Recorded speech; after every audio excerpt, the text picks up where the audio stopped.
শুভ সন্ধ্যা বন্ধুরা। আজকে চেষ্টা করছি একটু অন্য রকমের ভিডিও নিয়ে হাজির হওয়া। আজকে আমি পৌঁছে গিয়েছিলাম পিৎজালিয়ান রেস্ট্রো ক্যাফেতে ওখানকার অ্যাডের জন্য।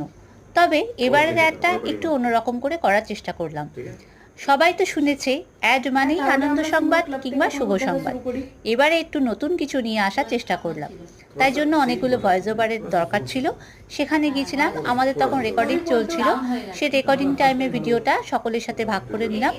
আমার এই ভিডিওটা যদি আপনাদের ভালো লেগে থাকে তাহলে আমার চ্যানেলটিকে সাবস্ক্রাইব করে পাশে থাকুন। ইচ্ছে রইল আরও অনেক রকমের ভিডিও নিয়ে হাজির হওয়ার। তবে আজকের এই ভিডিওটা কেমন লাগলো অবশ্যই একটু লাইক আর কমেন্ট করে দেবেন। আমি সকলকে শেখাচ্ছিলাম কীরকমভাবে কে কী ভয়েসটা দেবে, তাই জন্য আমি এদিকে বসেছিলাম আর ওখানে যারা ভয়েস ওভার করছিল তারা বসেছিল। যাই হোক, সেই ভিডিওটা সকলের সাথে ভাগ করে নিলাম। ভালো লাগলে একটু লাইক কমেন্ট করে দেবেন। আজকের মতো এইটুকুই। সকলে খুব ভালো থাকুন।